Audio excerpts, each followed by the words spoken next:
आप सबको राधे राधे। बोलो मोर मुकुट बंसी वाले की जय, राधा रानी की जय, कार्तिक मास की जय। नारद जी बोले, इस प्रकार सुनकर क्रोध से युक्त व्याकुल शरीर जलंधर करोड़ों दैत्यों के साथ शीघ्र निकल पड़ा। जाते जाते उसको शुक्र और राहु दिखाई दिए, यह और मुकुट भूमि पर गिरा पड़ा। वेग के मारे वह स्वयं भी गिर गया। दैत्यों की सेना से युक्त सैकड़ों विमानों से आकाश ऐसा भर गया जैसे वर्षा ऋतु में मेघ भर जाते हैं। उनके उद्योग से देखकर इंद्र आदि सब देवता अलक्षित हो शिवजी के समीप गए और उनसे प्रार्थना करते हुए कहने लगे, हे स्वामी, हे प्रभु, क्या आप इन देवताओं की आपत्ति को नहीं जानते? अतएव हमारी रक्षा के निमित्त इस सागर नंदन को मारिए। देवताओं के इस वचन को सुनकर शिवजी हंसी और महाविष्णु भगवान को बुलाकर कहा। ईश्वर बोले, हे विष्णु, आपने संग्राम में जलंधर को क्यों नहीं मारा? उल्टे आपने स्थान वैकुंठ छोड़कर उसके घर में जा बसे।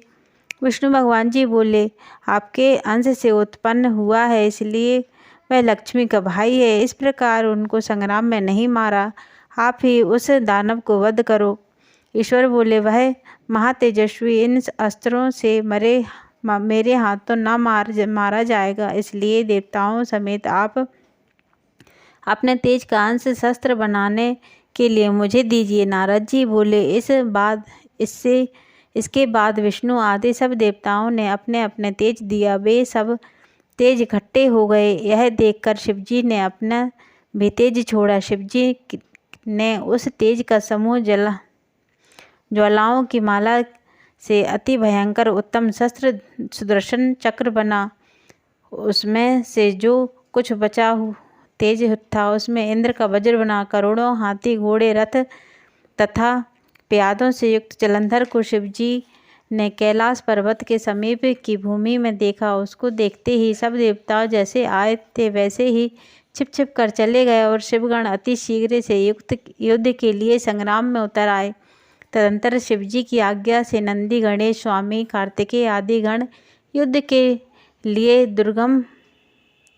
दुर्मद हो कैलाश से शीघ्र उतर पड़े। तदंतर कैलाश के समीप की भूमि शिवजी और दैत्यों के शस्त्र आदि के घोर संग्राम हुआ। वीरों को आनंद देने वाली मृदंग और शंख तथा हाथी घोड़े रथ इनके शब्दों से नादित पृथ्वी कांपने लगी। शक्ति, तोमर तथा बाणों के समूह, मूषल, पाश और पटाश आदि शस्त्रों से वह वियुक्त आकाश में ऐसे शोभायमान हुआ मानो उत्काओं से आच्छादित हो। मारे हुए जो रथ, हाथी, घोड़े थे वह भूमि पर ऐसे शोभित हो रहे थे मानो वज्र से गिराए गए पर्वत के शिखरों के खंड तथा आच्छादित हो रहे थे। शिवजी के गणों द्वारा मारे गए दैत्यों को युद्ध में शुक्राचार्य मृत संजीवनी विद्या के बल से बारंबार जिलाने लगे। उसे देखकर व्याकुल और भयभीत सब गण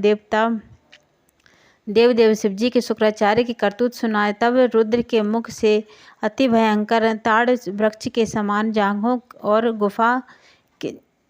गुफा के समान मुख और स्तनों से वृक्षों को पीड़ित करने वाले कृता प्रकट हुआ। उसकी युद्ध भूमि में आकर बड़े बड़े असुरों का भय भक्षण कर लिया और शुक्राचार्य को अपने भाग में छुपाकर अंतर्ध्यान हो गया, आकाश में चली गई। यह शुक्र को पकड़ा हुआ देखकर प्रसन्न मुख से शिवगण युद्ध में दुर्दम हो दैत्यों की सेना को हर्ष से मारने लगे। इसके बाद गणों के भय से पीड़ित दैत्यों की सेना इस तरह छिन्न भिन्न हो गई जैसे पवन में वेग से तड़ित तृणों का समूह बिखर जाता है। गणों के भय से भागी हुई सेना को देखकर शुंभ निशुंभ दोनों सेनापति और बलवान कालनेमी इन तीनों क्रोध युक्त युद्ध में निमित्त गए। ये तीनों बलशाली वर्षा ऋतु मेघों के समान बाणों की वर्षा करते हुए गणों की सेनाओं को रोकने लगे। तदंतर दैत्यों के सर समूह टिड्डी दल के समान आकाश में सब दिशाओं में भाग गए और गणों की सेना को कामाप्यायपान कर दिया। सैकड़ों बाणों से छिदे हुए और रुधिर की धारा को छोड़ते हुए गण बसंत ऋतु में ढग वृक्ष के समान लाल रंग के सिवाय कुछ नहीं जान जाते थे उस समय गिरे हुए गिराए छिन्न भिन्न गण संग्राम भूमि को छोड़कर भाग गए। तदंतर नंदी और स्वामी कार्तिकेय आदि वीर अपनी अपनी सेनाओं को हारी हुई देखकर क्रुद्ध युक्त होकर दैत्यों को रोकने लगे। आप सबको राधे राधे।